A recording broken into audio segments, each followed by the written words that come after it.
साथियों, बोध study channel पर आप सभी लोगों का स्वागत करता हूं।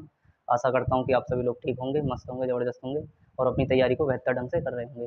तो मेरे प्यारे साथियों, मैंने हिंदी चैप्टर की क्रिया का कुछ कंसेप्ट आपको कल बताया था, जो है आपका कर्म के आधार पर क्रिया के भेद। कर्म के आधार पर क्रिया के भेद कितने बताए थे? तो 2 बताए थे। कौन-कौन से?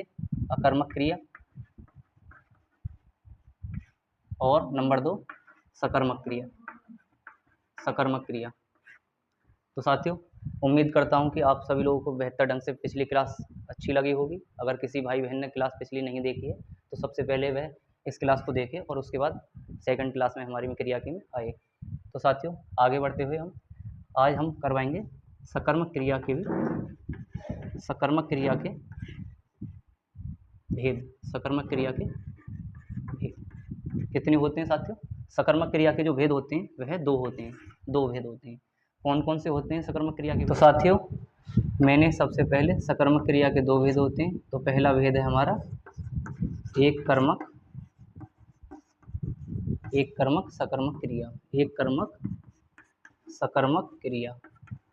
और नंबर 2 भेद जो है हमारा वह है द्विकर्मक सकर्मक क्रिया। तो साथियों, आज हम एक कर्मक और द्विकर्मक सकर्मक क्रिया पे सबसे पहले बात करेंगे। तो बात करते हैं हम कि एक कर्मक और द्विकर्मक क्रिया हमारी क्या होती हैं।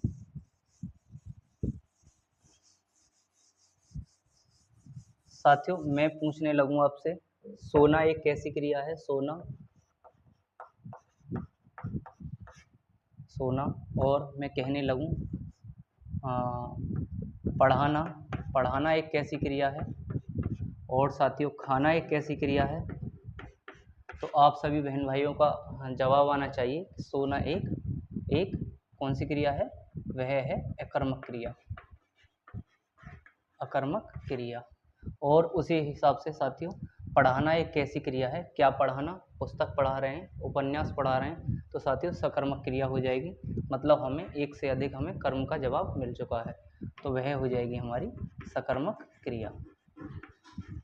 उसके बाद साथियों हम बात करते हैं कि खाना एक कैसी क्रिया हो जाएगी। खाना एक क्रिया हो जाएगी। आपका जवाब आना चाहिए कि यह भी एक सकर्मक क्रिया हो जाएगी।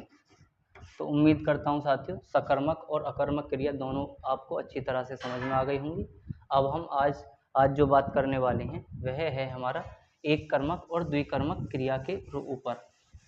तो मैं कुछ आपके सामने वाक्य प्रस्तुत करता हूँ और आप उनसे पहचानेंगे कि एक कर्मक और द्विकर्मक सकर्मक क्रिया कौन कौन सी होती हैं। तो सबसे पहले मैंने लिखा सबसे पहले जो वाक्य है हमारा, रमेश आम खाता है। क्या बोला मैंने? रमेश आम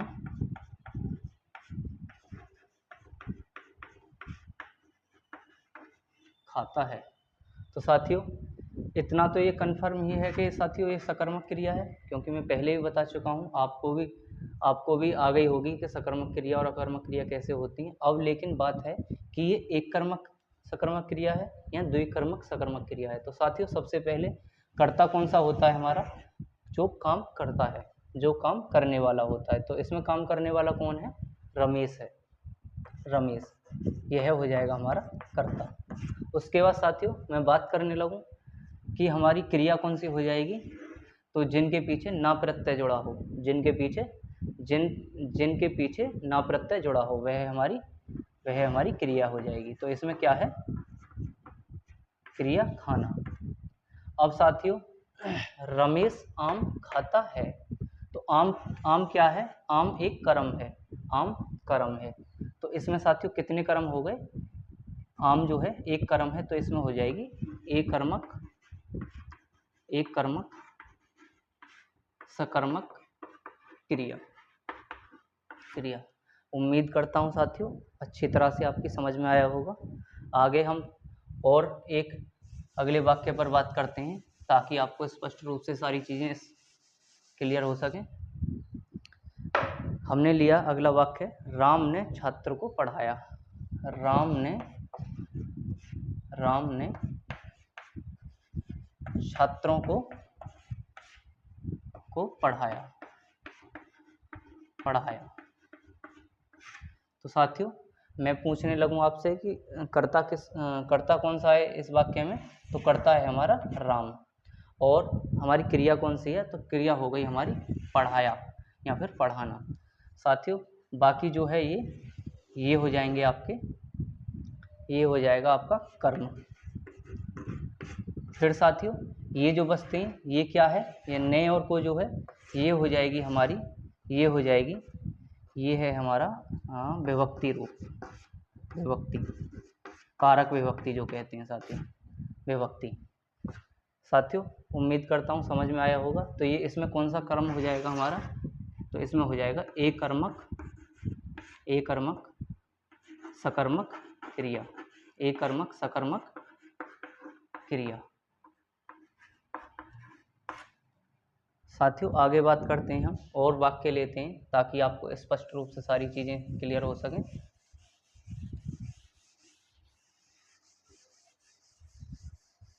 अगर हमारी क्लासें आपको अच्छी लगती हैं तो लाइक शेयर सब्सक्राइब करते रहें। और हम अगला वाक्य लेते हैं। अगला वाक्य है हमारा साथियों, वो है श्याम ने गरीबों को दान दिया। साथियों एक मिनट, इस वाक्य को हम बाद में करेंगे, सबसे पहले एक और वाक्य लेते हैं। राम ने छात्रों को पुस्तक दी, राम ने छात्रों को पुस्तक दी। तो साथियों इसमें कर्ता कौन सा हो जाएगा, कर्ता, तो कर्ता हो जाएगा इस वाक्य में राम, कार्य को करने वाला, तो ये कर्ता हो जाएगा। साथियों हमसे पूछा है कि इसमें कर्म कितने हैं, इसमें कर्म कितने हैं। तो साथियों सबसे पहले मैं जानता हूँ कि दी जो होगी या देना होता, ये हो जाएगी हमारी क्रिया, क्या हो जाएगी, क्रिया। साथियों अब ये जो है ने और को, ये हमारी कारक विभक्तियाँ होती हैं। तो साथियों हमसे पूछा है इसमें कि हमारे कर्म कौन कौन से हो गए। तो कर्म सबसे पहले छात्र हो गए, भाई राम ने छात्रों को पुस्तक दी, तो पुस्तक दूसरा कर्म होगा। तो साथियों एक कर्म ये हो गया हमारा और एक कर्म ये हो गया, तो ये कौन सी क्रिया हो जाएगी, ये हो जाएगी हमारी द्विकर्मक सकर्मक क्रिया। साथियों चीज़ें स्पष्ट हो रही होंगी आपकी। अब साथियों हम बात करते हैं ये आपके लिए है, ये वाला वाक्य आपके लिए आएगा जो है श्याम ने गरीबों को दान दिया। श्याम ने गरीबों को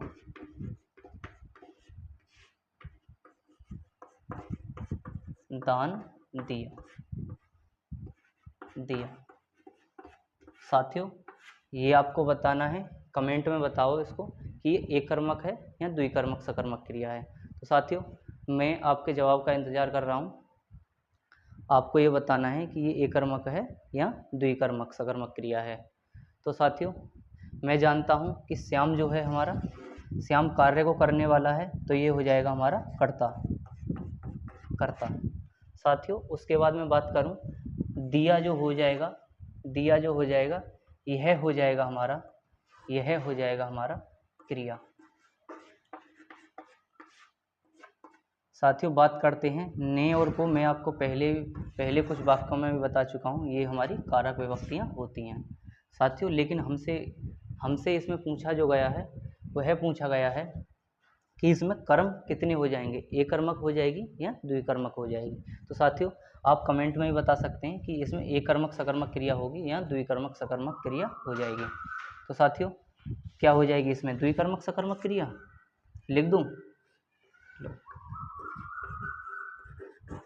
साथियों मैंने आपके हिसाब से इसमें द्विकर्मक सकर्मक क्रिया लिख दी है। द्विकर्मक सकर्मक क्रिया। साथियों क्या ये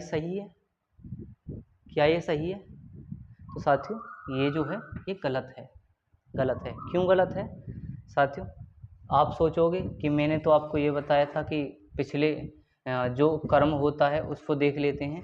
तो साथियों ये तो मैं जानता हूँ कि इसमें कर्म जो होगा वह 2 हो जाएंगे, लेकिन साथियों ये आंसर गलत हो जाएगा। क्यों गलत है, अब इसको मैं आपको अच्छी तरह से समझाने की कोशिश करूँगा और आप अच्छी तरह से समझने की कोशिश करना। साथियों श्याम ने गरीबों के लिए दान दिया। श्याम ने गरीबों के लिए दान दिया कि साथियों श्याम ने गरीबों के लिए दान दिया। तो आपने अगर थोड़े बहुत पहले कर्ता कारक चिन्ह पढ़े हों तो के लिए किस में आता है, संप्रदान। संप्रदान के लिए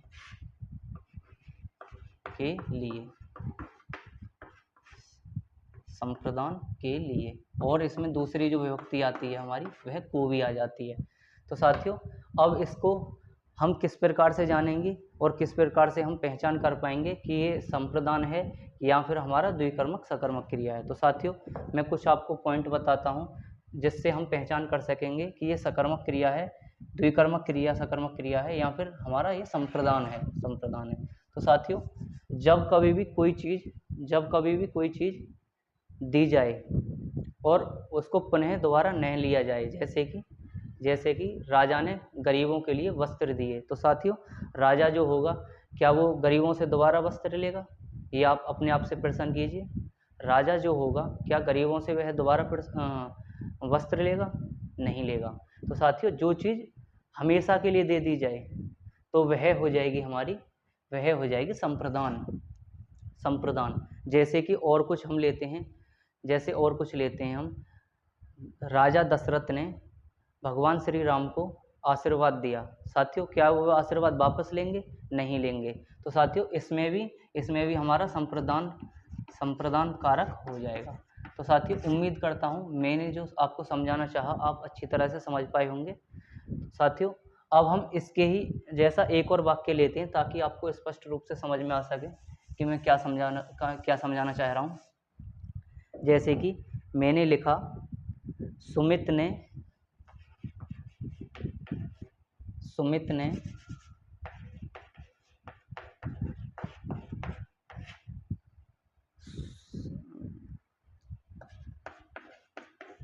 धोबी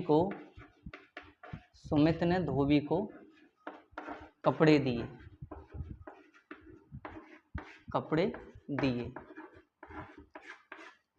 सुमित ने धोबी को कपड़े दिए। साथियों इस चीज़ से आप समझ पाएंगे कि इसमें कौन सा द्विकर्मक सकर्मक क्रिया होगी और कौन सा हमारा संप्रदान हो जाएगा। मैंने जो बताया सबसे पहला पॉइंट संप्रदान में यही है कि जो चीज़ हम हमेशा के लिए दे दें वह हमारा संप्रदान हो जाएगा। लेकिन साथियों क्या सुमित ने धोबी को हमेशा के लिए कपड़े दिए हैं, नहीं साथियों। सुमित ने धोबी को जो दिए हैं वह धुलाने के लिए कपड़े दिए होंगे जिनको वह वापस भी लेगा। तो इसमें साथियों इसमें हो जाएगा सुमित जो होगा हमारा कर्ता हो जाएगा, दिए या देना जो हो जाएगा वह हमारा क्रिया हो जाएगी। उसके बाद साथियों को और आपकी ने जो है वह हमारी विभक्तियां हो जाएंगी। लेकिन धोबी जो है और कपड़े जो हैं वह साथियों हमारे एक कर्म हो जाएंगे, कर्म। तो साथियों इसमें कितने कर्म हो गए, इसमें हो गए द्विकर्म। तो साथियों वह कौन सी क्रिया हो जाएगी, द्विकर्मक क्रिया, द्विकर्मक सकर्मक क्रिया। उम्मीद करता हूँ साथियों ये चीज़ आपको बहुत अच्छी तरह से समझ में आई होगी।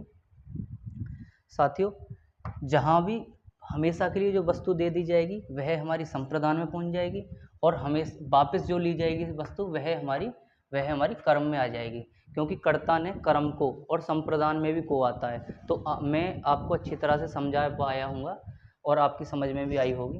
तो आगे चलते हैं।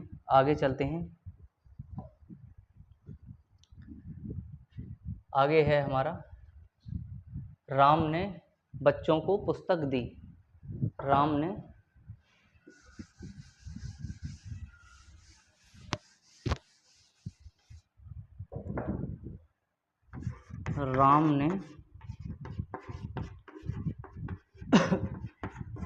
बच्चों को पुस्तक दी। साथियों ये आपका होमवर्क रहेगा, इसको आप कमेंट में बताएंगे इसमें द्विकर्मक सकर्मक क्रिया है या फिर एक कर्मक सकर्मक क्रिया है।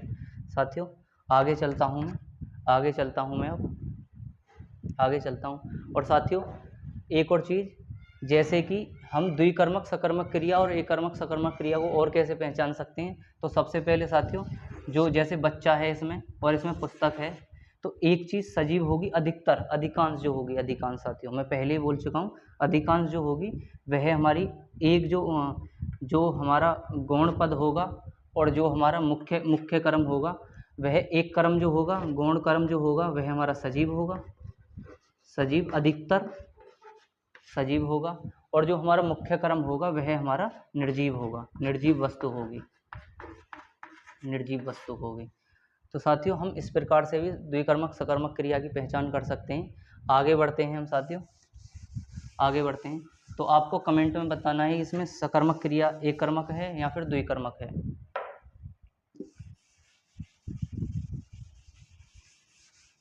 आगे बढ़ते हैं हम। संरचना के आधार पर क्रियाओं के कितने भेद होते हैं। हमारा नेक्स्ट टॉपिक है संरचना के आधार पर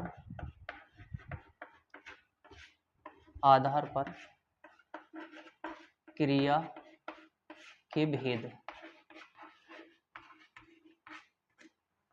संरचना के आधार पर क्रिया के भेद तो वह कितने होते हैं, वह साथियों हमारे 5 होते हैं, 5।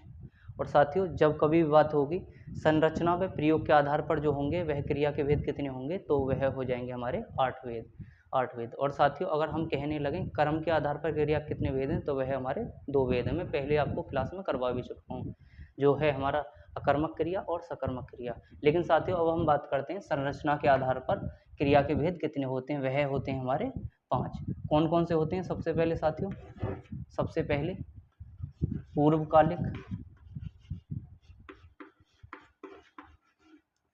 पूर्वकालिक क्रिया नंबर 1। नंबर 2 जो है हमारी वह हो जाएगी प्रेरणार्थक क्रिया।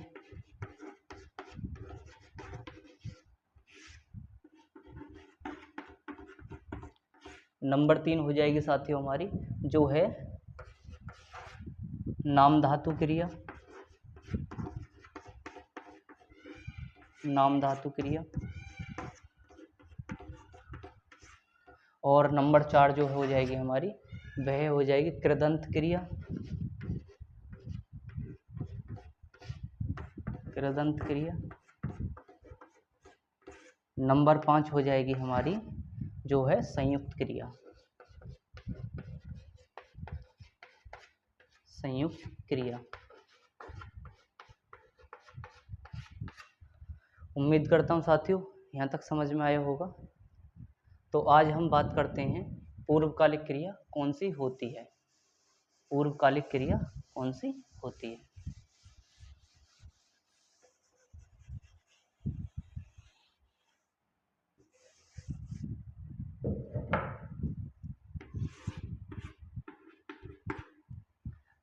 पूर्वकालिक क्रिया, तो साथियों पूर्वकालिक क्रिया में जो है हमारा जब एक कार्य के तुरंत बाद दूसरे कार्य का होना पाया जाए, जब एक कार्य के तुरंत बाद दूसरे कार्य का होना पाया जाए, ये परिभाषा है इसकी साथियों, इसको नोट डाउन करिएगा। जब एक कार्य के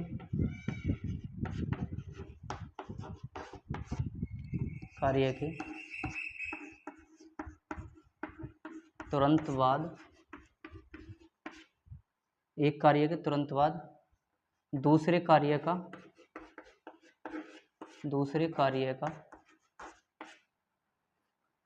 होना पाया जाए,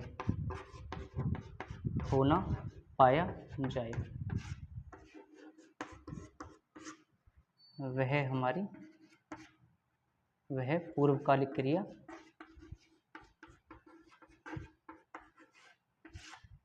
हो जाएगी,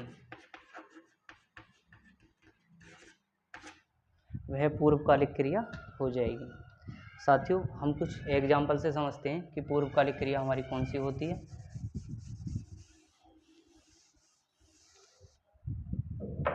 पूर्वकालिक क्रिया का मैं पहले एक एग्जाम्पल लिखता हूँ। वह खाना खाकर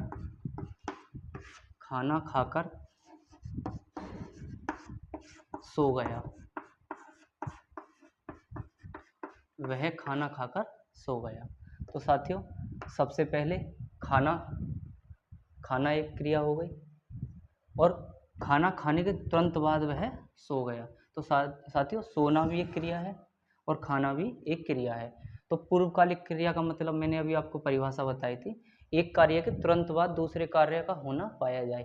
तो वह खाना खाकर सो गया, तो इसमें हो जाएगा हमारा पूर्वकालिक क्रिया। और कुछ हम एग्जाम्पल लेते हैं। वह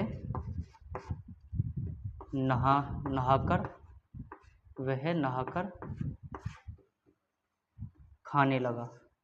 वह नहाकर खाना खाने लगा।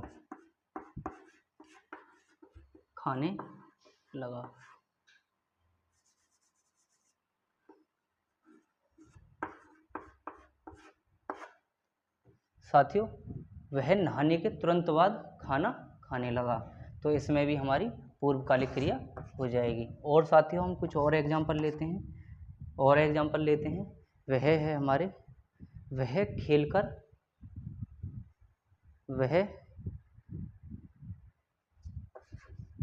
या फिर यहाँ लिख लो, राम खेलकर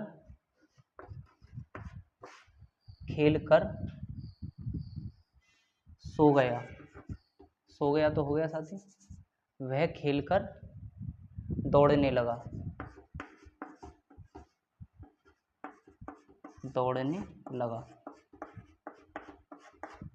और साथियों, यहाँ हम लिख सकते हैं, त्रुटि पद है हमारा, वह खेलकर, कौन सा खेल? वह क्रिकेट खेलकर दौड़ने लगा। साथियों, इसमें भी हो जाएगी हमारी पूर्वकालिक क्रिया। उम्मीद करता हूँ साथियों, यहाँ तक आपको पूर्वकालिक क्रिया अच्छी तरह से समझ में आ गई होगी। तो आप भी इसके वाक्य बनाने की कोशिश करें। आगे बढ़ते हैं हम। आगे जो है हमारी वह है प्रेरणार्थक क्रिया।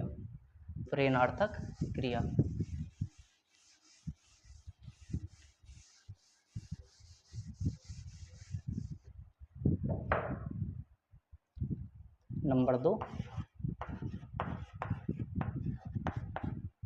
प्रेरणार्थक क्रिया।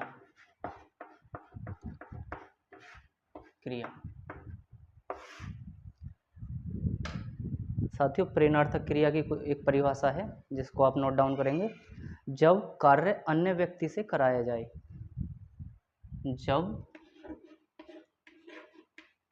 जब कार्य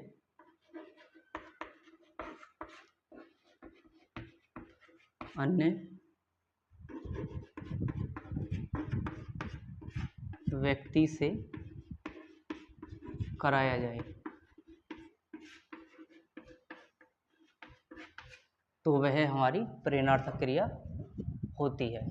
साथियों, इसमें जैसे हम सबसे पहले मैं आपको एक छोटी सी चीज़ बताऊंगा और उसके बाद हम कुछ इसके वाक्य या उदाहरण लेंगे।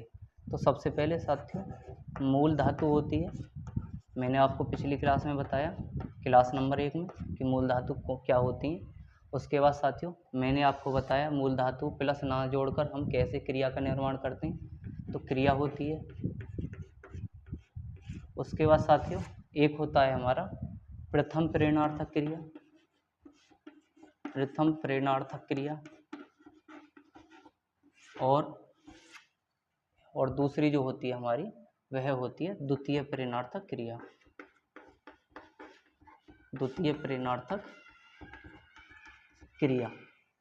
क्रिया। साथियों, इनको पढ़ते हैं हम कि क्या मूल धातु होती है, क्या क्रिया होती है। मैं आपको इन दोनों को तो आपको बता चुका हूँ पिछली क्लास में। अब हम जानते हैं कि प्रथम प्रेरणार्थक और द्वितीय प्रेरणार्थक क्रिया क्या होती है। साथियों, जैसे मैंने मूल धातु लिखी पढ़। साथियों, अगर हम पढ़ प्लस ना जोड़ देंगे तो वह हो जाएगी हमारी क्रिया का निर्माण, क्या हो जाएगा? पढ़ना। साथियों, अगर मैं इससे प्रथम प्रेरणार्थक क्रिया बनाने लगूं तो वह हो जाएगी हमारी पढ़ाना। साथियों प्रथम प्रेरणार्थक में जो होता है हमारा आना प्रत्यय लगता है, आना प्रत्यय, और द्वितीय प्रेरणार्थक में हमारा बाना प्रत्यय लगता है, आना और वाना। साथियों इसमें हमने आना प्रत्यय लगाया तो हो गया हमारा पढ़ाना। अब उसके बाद में द्वितीय प्रेरणार्थक की पूछने लगूं तो क्या क्या बनाएंगे हम इसमें, पढ़ वाना। वाना प्रत्यय लग जाने के बाद प्रत्यय जो होता है साथियों वह हमारा शब्द के अंत में लगता है, शब्दांश जो होता है, और उपसर्ग जो होता है हमारा सबसे पहले लगता है। साथियों पढ़ वाना क्या हो जाएगा हमारा, पढ़ धन वाना। कितना बन जाएगा ये हमारा, पढ़वाना। अब साथियों ऐसे ही हम बात करते हैं, ऐसे ही बात करते हैं हम एक और लेते हैं रो। रो हमारी कोई मूल धातु है, अगर हम उसमें प्लस ना जोड़ देंगे तो क्या हो जाएगी, हमारी क्रिया का निर्माण हो जाएगा, क्या होगा, रोना। साथियों अगर मैं प्रथम प्रेरणार्थक में आना जोड़ दूं, आना जोड़ दूं तो रो क्या हो जाएगा, ये रोआना हो जाएगा, रोआना हो जाएगा। साथियों मैं आपसे सवाल करता हूँ, रोआना ठीक है ये क्या, रोआना जो मैंने लिखा है शब्द ये ठीक है? तो साथियों ये एकदम गलत है, गलत है। अगर साथियों जहाँ पर शब्द निर्माण में कोई समस्या लग रही है या फिर दिक्कत सी लग रही है, जैसे रोआना लिखा था मैंने, ये शब्द साथियों कोई मैच नहीं हो रहा है, तो साथियों हम क्या करेंगे, इसमें हो जाएगा रुलाना। रुलाना, रुलाना एक सार्थक शब्द है, रुलाना एक सार्थक शब्द है। अब साथियों अगर मैं द्वितीय प्रेरणार्थक बनाने की कोशिश करूं तो वह हो जाएगा रुल वाना, रुल वाना, रुल वाना। साथियों और एक और हम कोई क्रिया निर्माण करके देखते हैं तो वह हो जाएगा पीस, पीस। अगर हम इसमें धन ना जोड़ दें, ना प्रत्यय जोड़ दें तो क्या बन जाएगा हमारा, पीसना, पीसना। और साथियों अगर हम इसमें, मैंने बताया आपको प्रथम प्रेरणार्थक में आना प्रत्यय लगता है और द्वितीय प्रेरणार्थक में हमारा वाना प्रत्यय लगता है, तो साथियों हम आना अगर जोड़ेंगे तो क्या हो जाएगा, ये पिसाना, पिसाना। और साथियों अगर हम वाना प्रत्यय जोड़ देंगे तो क्या हो जाएगा, वह हो जाएगा हमारा पिसवाना, पिसवाना। उम्मीद करता हूँ साथियों आप पर प्रथम प्रेरणार्थक द्वितीय प्रेरणार्थक क्रियाएं बनानी आ गई होंगी। और साथियों इन चीज़ों को तो मैं आपको पिछली क्लास में भी करवा चुका हूँ। साथियों अच्छी तरह से यहाँ तक समझ में आया होगा, अगर समझ में आया हो तो वीडियो को लाइक करें और हम आगे बढ़ते हैं इसके कुछ उदाहरण से स्पष्ट रूप से समझने की कोशिश करते हैं कि हम इनको कैसे, कब हमारा प्रथम प्रेरणार्थक होगा और कब हमारा वाक्य द्वितीय प्रेरणार्थक हो जाएगा। तो साथियों बात करते हैं,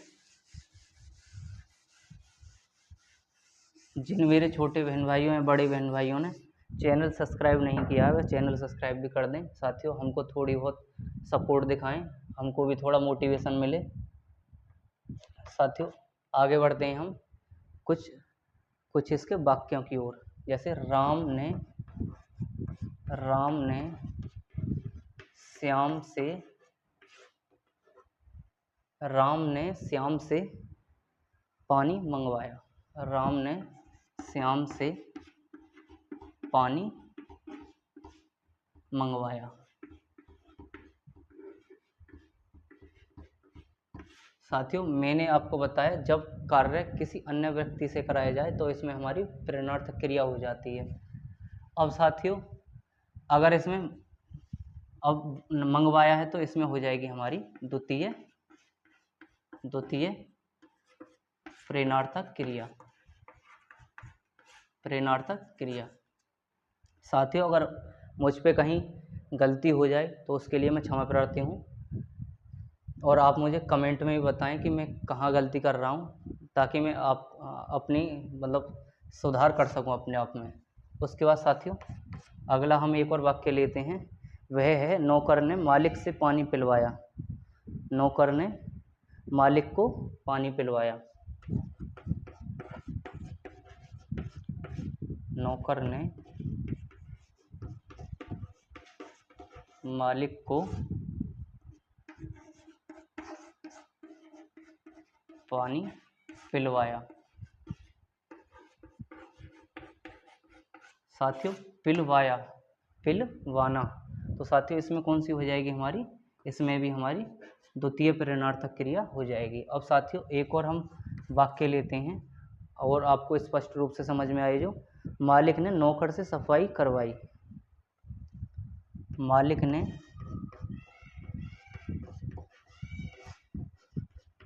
नौकर से सफाई करवाई। साथियों इसमें कौन सी हो जाएगी, इसमें भी हमारी द्वितीय प्रेरणार्थक क्रिया हो जाएगी। उम्मीद करता हूँ साथियों आज की क्लास आपको बहुत अच्छी लगी होगी और आपको समझ में भी आई होगी। अगर अच्छी क्लास लगी हो तो वीडियो को लाइक शेयर सब्सक्राइब ज़रूर करते रहें और धन्यवाद साथियों।